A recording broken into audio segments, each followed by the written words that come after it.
आज इस जयंती समारोह में भाग लेने वाले हमारे सम्मानित बंधु, अब तुरंत कुछ दिन पहले ही चुनाव इस देश में हुआ और सब लोग इस चुनाव में हम लोगों ने भाग लिया। तो इस चुनाव में हर पार्टी का एक ही मुद्दा था। कोई पार्टी कह रही थी कि आरक्षण खत्म कर देगा, संविधान खत्म कर देगा। कुछ पार्टियां कह रही थी, जो भी पॉलिटिकल पार्टी है देश में, हमें किसी का नाम लेना नहीं, कुछ कह रहा था कि संविधान खत्म कर दिया जाएगा, आरक्षण खत्म कर दिया जाएगा। कुछ लोग कह रहे थे संविधान खत्म नहीं होगा, आरक्षण खत्म नहीं होगा। ये आप लोगों ने सबने सुना। एक कहावत है, लोग गुड़ खाते और बुलबुला से परहेज करते बिहार में। किसी ने विश्वनाथ का नाम नहीं लिया, किसी ने अम्बेडकर का नाम नहीं लिया, किसी ने किसी पॉलिटिकल पार्टी ने इन दोनों ने जो हमारे पिछड़ों, दलितों और दलितों के लिए, आदिवासियों के लिए काम किया, किसी ने नहीं किया। आरक्षण किसने लागू किया, उसका भी नाम नहीं लिया। आरक्षण में क्या हुआ, कुछ नहीं। यही दोनों कहते हैं, दोनों को भय। जितनी भी राजनीतिक दल इस देश में है, उसको विश्वनाथ प्रताप सिंह जी से और अम्बेडकर से भारी भय। कई लोग हम लोग से बड़ा नेता नहीं मिलेगा, वो तो है। किसी के कहने से, किसी के नहीं कहने से थोड़े होगा। आप इस देश में बुद्ध हुए, कितने लोग नहीं मानते, लेकिन बुद्ध को इस देश के लोग नहीं मानते, दूसरे देशों के लोग मानते हैं। और जिस देश के लोगों ने बुद्ध को माना, वो हमसे बहुत आगे हो। हम लोग नहीं मानते। जो लोग विश्वनाथ प्रताप सिंह जी को, अम्बेडकर को याद नहीं करेंगे, उनका नाम नहीं लेगा, वो क्या होगा? वो तो है ही अमर। उन्होंने जो काम किया दलितों के लिए, पिछड़ों के लिए, आज नहीं तो कल तो लोग जागी जाएंगे, कहेगा ये नहीं काम किया। ये काम, इसके नाम को दबाने का हर पॉलिटिकल पार्टी प्रयास करती है। वो नहीं चाहती कि इन लोगों का नाम ले। हम लोगों का हम तो लंबी लकीर नहीं खींचना चाहते, लकीर को मिटाने का प्रयास करते हैं। सब जानते हैं इस देश में जो आरक्षण विश्वनाथ प्रताप सिंह जी ने लागू किया, कोई मामूली घटना है क्या? इतनी बड़ी घटना, इतना बड़ा जो राजनीतिक परिवर्तन इस देश में आया है, उसका नाम सिर्फ विश्वनाथ प्रताप सिंह जी। उसमें जो उच्च जाति के लोग थे, बड़े गाली दे रहे थे विश्वनाथ प्रताप सिंह जी को। लेकिन जब ईडब्ल्यूएस आया, 10% उनको भी मिल गया। यदि विश्वनाथ प्रताप सिंह मंडल कमीशन लागू नहीं करते, इस देश में ईडब्ल्यूएस का आरक्षण 10% नहीं मिलता। ये बात सब जानते, लेकिन नहीं बोलना चाहते। और आपको ताज्जुब लगेगा, जिस पिछड़े वर्ग के आरक्षण को हम लोग को लेने में 70 साल लगे, जो स्वर्ण जाति ईडब्ल्यूएस के आरक्षण को लेने में मात्र 70 घंटे लगे, पूरा देश 70 घंटे में सब ये अंतर है। और आप जो न्यायपालिका की बात हम लोग जो करते हैं, सामान्य न्यायपालिका, तो कोई बात नहीं, उससे आशा ही रखना बेकार है। वो तो उसमें आशा रखकर अपना गलती कर। हमारे पास जो अधिकार वोट करना, उसका हम लोग वोट के अधिकार को कहिए कि जो भी आरक्षण आप देना चाहते हैं, उसको 9th शेड्यूल में शामिल करें। यदि 9th शेड्यूल में शामिल हो जाएगा तो वोट पर चैलेंज नहीं हो सकता। ये संविधान में लिखा हुआ। तो हमारे लोग जो है वो अपना काम कर लेते हैं कि चलो भाई आरक्षण दे दो, वोट के उसको खत्म कर दो। उसको आप आरक्षण दे रहे हैं, तत्काल 9th शेड्यूल में शामिल करिए। आरक्षण दीजिए, 9th शेड्यूल में शामिल करिए, कोर्ट में मैटर जाएगा नहीं। तो क्या काम सुप्रीम कोर्ट राय जो देना चाहते हैं दलित को, पिछड़ों को, उसके लिए जो ये संविधान में दिया है, लेकिन उसका कभी लागू नहीं करें। आरक्षण देने के मामले में अभी बहुत लोग कह रहे हैं कि भाई आरक्षण हमने दे दिया। आरक्षण इस देश में किसी ने दे दिया। आरक्षण इस देश में 2 आदमी ने दिया, पिछड़ों शेड्यूल कास्ट को आरक्षण अंग्रेज के जमाने में नहीं दिया, उसको कोई नहीं रोक पाया। लेकिन जो आरक्षण वो विश्वनाथ प्रताप सिंह जी, अर्जुन सिंह, सारे चीज में आरक्षण उन लोगों ने दिया। इन दोनों नेताओं ने, आप सब जानते हैं कि उन लोगों के साथ इस देश में क्या किया गया। अगले जाति में पैदा लेने के बाद पिछड़ों के लिए काम करना कितना कठिन काम है, ये इन दोनों नेताओं से। कोई उसकी जयंती नहीं मनाता, अगले लोग भी नहीं मनाते हैं। बोलता हमारा देश में क्या किया, आपने पिछड़ों के लिए किया, और पिछड़ा लोग सोया हुआ है, उसको पता ही नहीं चलता है हमने देश में। बड़ी बात है।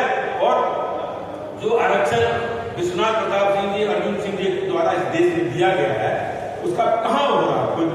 जितनी भी यूनिवर्सिटियां हैं, सेंट्रल यूनिवर्सिटी, सबका पोस्ट वैकेंट है।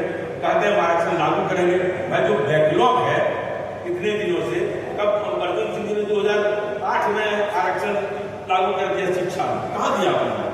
आज भी सेंट्रल यूनिवर्सिटी जितने एम्स है या जहाँ लागू होना चाहिए 27% आरक्षण, अभी तमिलनाडु के हमारे करुणा जिले में बहुत खाली है, वो लागू नहीं करना चाहता। कभी कभी कहता है कि सिंगल पद हो जाए तो आरक्षण लागू ही नहीं होगा। कितनी हर डेट पे आपको लड़ाई है, हर कदम पे आपको लड़ाई है। और कुछ लोग कहता है कि आरक्षण हम दे दें, किसी ने नहीं। किसी 2 आदमी का नाम है जिसने पिछड़ों को आरक्षण दिया, और इन दोनों ने अगड़ों को भी आरक्षण दिया। यदि ये जो पिछड़ों को आरक्षण नहीं देता, इस देश में ईडब्ल्यूएस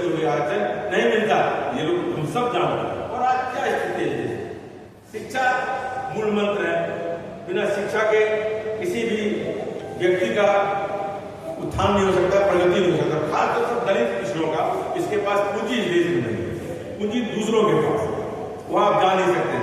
आप अपने जीवन स्तर को, अपने समाज को आगे तभी ले जा सकते हैं जब आपके पास शिक्षा हो। लेकिन शिक्षा का क्या दुर्गति है इस देश में, ये किसी से छुपा हुआ नहीं है।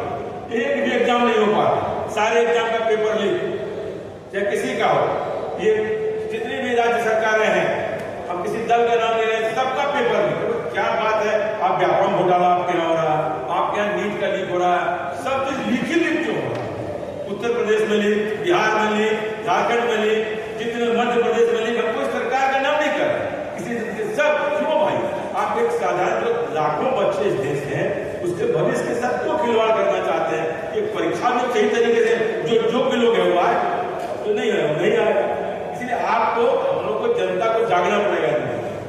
क्या कारण है कि सब काम आप सही तरीके से कर लेते हैं, और जो हमारे देश का होनहार भविष्य है, जिसके ऊपर देश का भविष्य टिका हुआ है, जो देश को आगे ले जाना चाहता है, उसका परीक्षा नहीं हो जाता।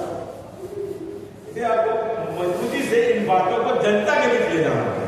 जब तक ये बात जनता नहीं जानेगी, तब तक आपका इस देश में कल्याण पिछड़ों का, दलितों का होने वाला नहीं है, आदिवासियों का होने वाला नहीं है। इसलिए हम लोग को जागना पड़ेगा। तो इसी प्रकार हम सोए रह गए कि जो हमारा अधिकार संविधान में दिया हुआ है आरक्षण का, वो अधिकार की समाप्त होने वाला। और वोट का अधिकार को बिल्कुल समझना, यदि वोट के अधिकार को हम समझेंगे तभी ये सब मिलेगा। कौन हमारे लिए काम इस देश में कर सकता है, कौन हमारा अधिकार दे सकता है, उसी के साथ हम रहने चाहिए, वो किसी दल का व्यक्ति। आप देख लीजिए आज की स्थिति में क्या सारी नौकरियां दिन प्रतिदिन प्राइवेट की जा रही है। जितनी भी सबसे ज्यादा नौकरी देने वाली संस्थान इस देश में रेलवे थी। रेलवे के मामले में जितना भी नौकरी था, धीरे धीरे सारे पद को समाप्त किया जा रहा है और निजी कंपनियों को सौंपा जा रहा है। निजी कंपनियों को आप सौंप रहे हैं, उसमें भी आरक्षण की आवश्यकता है। जो भारत सरकार के संस्थान के पैसे से कंपनियां चल रही है, तो सिर्फ भारत सरकार के पैसे से चल रहे, हमको उसमें आरक्षण मिलता था और आप उसको निजी को दे दिया। तो निजी कंपनियों में जब आपका पैसा लगा हुआ है, किस आधार पर मुझे निजी कंपनियों में आरक्षण? हमको उसके अपने पूंजी से जो चला है उसको नहीं मांगा। लेकिन जिस पैसे से, भारत सरकार के पैसे से, जनता के टैक्स से जो कंपनियां चल रही है, उसको तो आरक्षण निश्चित तौर पर मिलना चाहिए, लेकिन नहीं मिल रहा।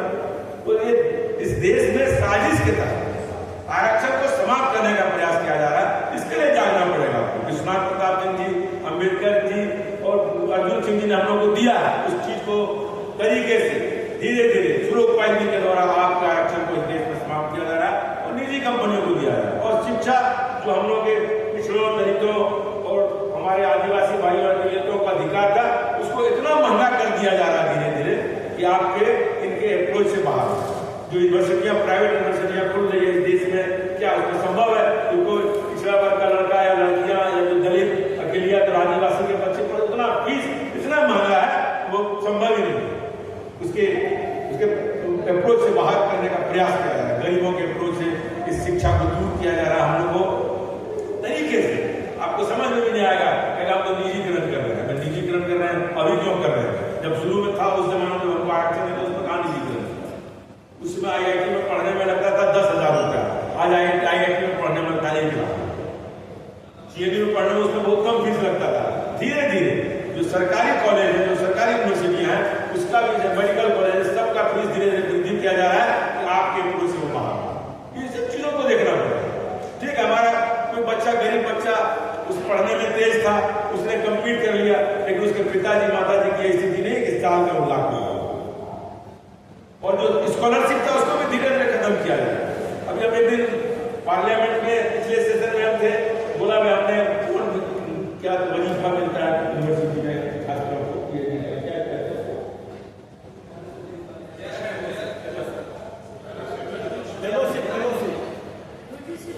हाँ, हमने उसको वजीफा कहते हैं कि जो छात्र पढ़ते हैं। बोला हमने इतना बढ़ा दिया, कितना 7 साल बाद आपने कितना बढ़ाया? 204। 7 साल में कितना % रुपया का मूल्य हुआ? ये कुछ नहीं देगा। ये तो कुल मिला के आपको आंख में धूल झोंकने का काम करती है, कोई काम नहीं है। हम लोग यहाँ पिछले के हैसियत से आए, तो दल के हैसियत से नहीं आए, क्योंकि विश्वनाथ प्रताप सिंह ने जब आरक्षण इस देश में दिया था, कितनी गालियां उनको सहनी पड़ी, पर हम लोग इतना कमजोर है कि अपना बात भी नहीं रख सकते, डरने से नहीं चले। हम लोग को मजबूती से जो भी सरकार है उससे डिमांड रखना पड़ेगा कि आप जो बैकलॉग है ओबीसी का इस देश में उसको भरने का काम करो। आप शिक्षा का राइट टू एजुकेशन जो है उसको सही तरीके से लागू करिए और पूंजीपतियों के हाथ में शिक्षा व्यवस्था को मत दो।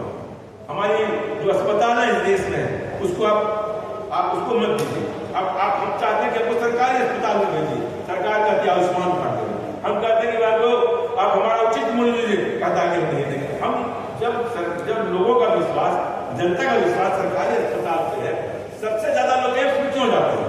तो लगता है कि गलत इलाज नहीं है, कहते हैं कि आप तो प्राइवेट में चले जाओ। नहीं बात, जनता चाहती है सरकारी विद्यालय में पढ़े, सरकारी अस्पताल में जाए, क्योंकि आपको ज्यादा विश्वास होता है प्राइवेट में चले जाओ। 5 साल बाद आपको बंद कर देगा, आपका अस्पताल बैठ जाएगा, सिस्टम खत्म हो जाएगा, फिर आप परेशान रहेंगे। इसलिए हम लोग को मजबूती के साथ जो भी हमारे पिछड़े वर्ग के लोग हैं, शेड्यूल कास्ट के लोग हैं, शेड्यूल ट्राइब के लोग हैं, माइनॉरिटीज के लोग हैं, उनको लड़ना पड़ेगा मजबूती से। विश्वनाथ प्रताप सिंह जैसे मसीहा अब पैदा होने वाले हैं, अर्जुन सिंह जैसे त्याग करने वाले पुरुष पैदा नहीं होने वाले, अम्बेडकर के जैसे नहीं होंगे, बुद्ध के जैसे नहीं होंगे। अब हमें लोगों को अपनी लड़ाई खुद लड़नी है, क्योंकि अब नेताओं से करिएगा जो करेगा वो संभव ही नहीं है, अब वो नहीं होने वाला। इसलिए जो भी ओबीसी के जनता है, माइनॉरिटी के, शेड्यूल कास्ट के, शेड्यूल ट्राइब से, उसको आगे आना पड़ेगा और उसके लिए बृहद पैमाने पर तैयारी करनी पड़ेगी। हमारे एक भाई उमेश सिंह जी ने कहा कि बीपीसी की जयंती को बृहद पैमाने पर मनाने की आवश्यकता है। हम आपकी बात का समर्थन करते हैं। आगे जो भी सम्मान्य विश्वनाथ प्रताप सिंह की जयंती मनाई जाएगी प्रधानमंत्री की, हम लोग उसको बृहद पैमाने पर मनाएंगे और एक तैयारी समिति का गठन हम लोग आज के बाद यहाँ से निकलने के बाद कर देंगे कि 1 साल तक वो प्रयास करते रहेगा कि किस स्थान पर जनता 150 आदमी से वो डरने वाले नहीं। हम लोग एक हॉल में बंद होकर 150 कर रहे जिनको कान में आवाज नहीं आती। जब आप 1000, 2000, 5000 आदमी किसी खुले मैदान में करिएगा तो आवाज जाएगी, आपको आवाज पहुंचानी पड़ेगी। अब बंद कमरे में करिएगा तो ये आपके माध्यम से जो चला रहेगा कौन सुनता है। लेकिन जब 5000, 2000 आदमी दिल्ली में इकट्ठा होकर कोई मीटिंग और किसी की जयंती मनाएगी, सरकार का भी काम सचेत हो जाएगा, लगता है जनता जा। इसलिए आपने जो कहा है उसकी बात का हम समर्थन करते हैं और एक तैयारी समिति का गठन अभी हम लोग तत्काल सुनील प्रसाद जी वगैरह है, हम लोग लग उसको करेंगे। 1 साल समय मिलेगा, किस जगह पर, किस स्थान पर कम से कम 2000 आदमी हम लोग इकट्ठा है और बीपीसी की जयंती मनावे, तभी जाके उसके कान में जो भी सरकारें रहेगी, भारत सरकार या राज्य सरकार, उसके कान में थोड़ा आवाज जाएगा कि नहीं, पिछड़ा वर्ग, दलित वर्ग, हमारा क्लियर वर्ग और आदिवासी वर्ग इस देश में जाग रहा है। इसीलिए इसके अधिकार को ज्यादा दिन तक दबा के नहीं रख सकेंगे, तभी आपका ये काम हम लोग हो सकेगा। और आपने जितने लोग आज हमारे कम समय में उपस्थित हुए, तमाम जो हमारे मीडिया के बंधु भी आए हुए हैं, सारे लोगों को हमारे सम्मानित बंधु, हमारे तमाम गेस्ट लोग आए, सबको सम्मान करते हैं। आपने अपना बहुमूल्य समय निकाल कर इस जयंती बीपीसी के प्रति श्रद्धांजलि देने के लिए उपस्थित हुए तमाम लोगों को धन्यवाद। थैंक यू सर, नमस्कार। अगर आपको लगता है कि हमारा काम बहुजन समाज के लिए महत्वपूर्ण है, तो आप हमें आर्थिक सहयोग के लिए सीन दिखाए गए QR कोड स्कैन और फोन पे और गूगल पे और UPI और बैंक अकाउंट में कर सकते हैं। फोन पे, गूगल पे 9250529129, UPI 9250529129@YBL। Bank account state bank of India AC 1042994628, IFSC code SBIN 00066563। आपका छोटा से छोटा सहयोग समाज और हमें और मजबूत करेगा, जिससे हमें बहुजन पत्रकारिता में और निष्पक्ष बनाने में मजबूत करेगा। जय भीम, जय भारत।